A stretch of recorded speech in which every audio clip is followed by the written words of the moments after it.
ॐ कृष्णाय वासुदेवाय हरये परमात्मने प्रणतः क्लेशनाशाय गोविन्दाय नमो नमः।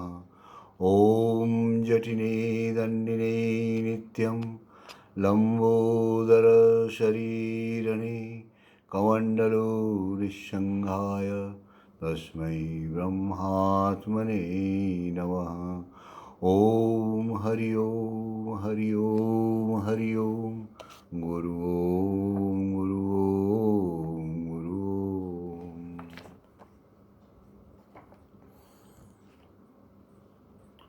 भक्तगण सादर प्रणाम। आज के चर्चा का विषय है गोस्वामी जी द्वारा जो उपदेश दिए गए हैं संक्षिप्त में, उसका हम लोग विवरण देंगे आपको।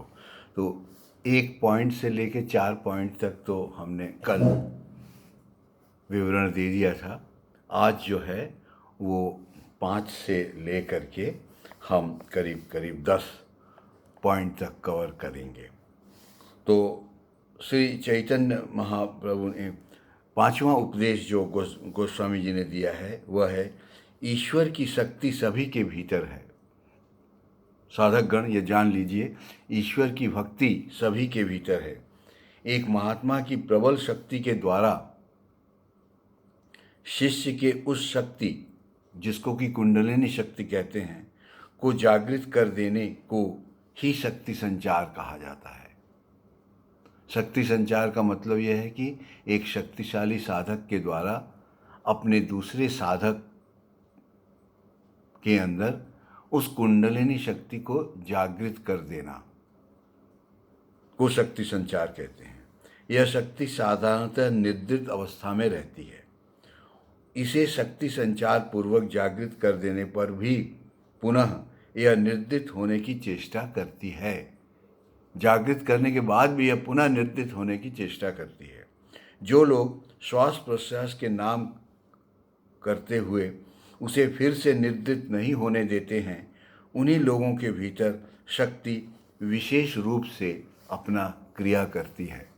तो ये जान लीजिए भक्तगण कि शक्ति संचार से ही शक्ति निद्रित में फिर नहीं जा सकती, ऐसा नहीं है। अगर आप नाम जप श्वास प्रश्वास में नहीं करेंगे तो यह शक्ति फिर निद्रित अवस्था में चली जाएगी। श्री चैतन्य महाप्रभु ने कहा है, तृणादपि सुनीचेन तरोरिव सहिष्णुना अमानिन मानदेन कीर्तनीय सदा हरि। साधक तृण की अपेक्षा स्वयं को छोटा समझे, वृक्ष के समान सहनशील होवे, धन सम्मान आदि गुणों में श्रेष्ठ रहने पर भी इन सब का गर्व न करे। प्रत्येक प्राणी के भीतर भगवान विराजित हैं, ऐसी चिंता कर सभी को सम्मान प्रदर्शित करें। सभी प्राणी के भीतर भगवान विद्यमान है, ऐसा समझकर सभी को मान सम्मान प्रदर्शित करें। इस प्रकार आचरण करता हुआ सर्वदा कीर्तन तथा नाम जप करता रहे।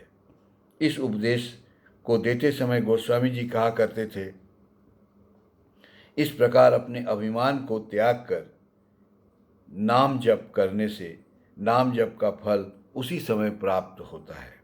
इन अवस्थाओं की प्राप्ति के लिए सत्संग, धर्मग्रंथ पाठ, गुरु आज्ञा पालन, पिता माता आदि गुरुजनों तथा भगवत भक्तों की सेवा आवश्यक है।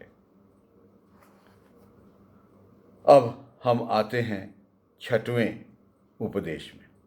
मन का संकल्प विकल्प सर्वदा हो रहा है। इसी कारण मन अस्थिर चंचल हो रहा है। मन अपने वश में नहीं आ रहा है। इसका प्रधान कारण 2 इंद्रियां अर्थात जिह्वा और उपस्थ कामेंद्रियां की प्रबलता है।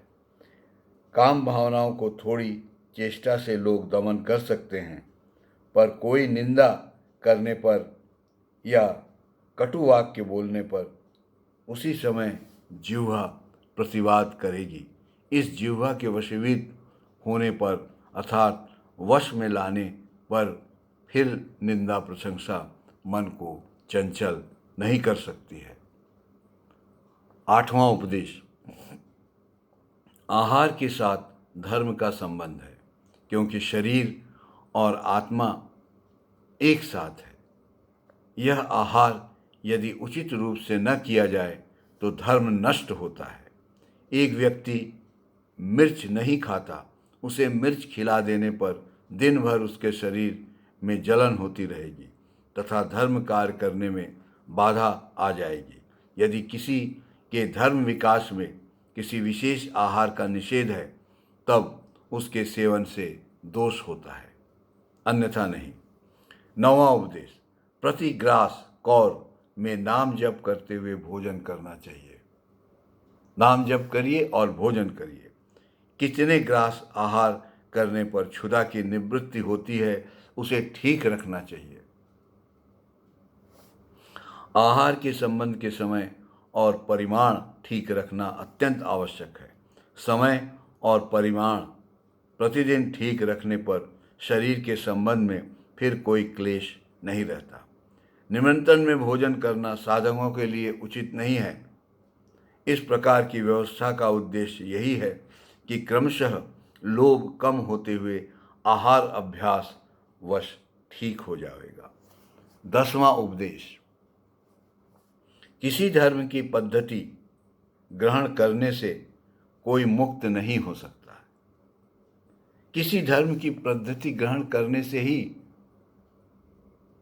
कोई मुक्त नहीं हो सकता। अस्पताल में आश्रय लेने से ही कोई आराम नहीं पा सकता। औषधि के सेवन, भोजन के नियम का पालन तथा यथार्थ अच्छे चिकित्सक के निर्देश मानकर जब वह चलेगा तभी उसे अवश्य आराम मिलेगा। इसी तरह किसी पंथ को केवल ग्रहण करने से ही नहीं होता। साधन की पूर्णता होने पर तभी मुक्ति मिलती है। आइए अब हम सब मिलकर कीर्तन करें और गोसाई जी का स्मरण करते हुए आनंद को प्राप्त करें। श्री राम जय जय राम, श्री राम जय जय राम, श्री राम जय जय राम, श्री राम जय जय राम, श्री राम जय जय राम, श्री राम जय जय राम, श्री राम जय जय राम, श्री राम जय जय राम, श्री राम जय जय राम, श्री राम जय जय राम।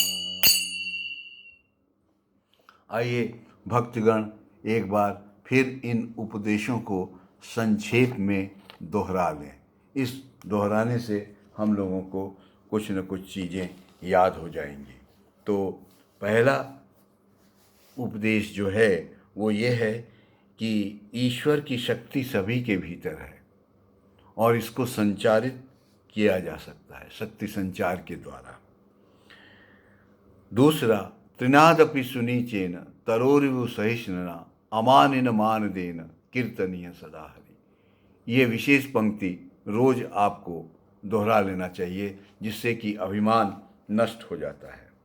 तीसरा, मन का संकल्प विकल्प सर्वदा हो रहा है, इसीलिए मन चंचल हो रहा है और इसलिए दो इंद्रियां जिह्वा और उपस्थ को वश में करने की कोशिश करनी चाहिए। चौथा, आहार के साथ धर्म का संबंध है,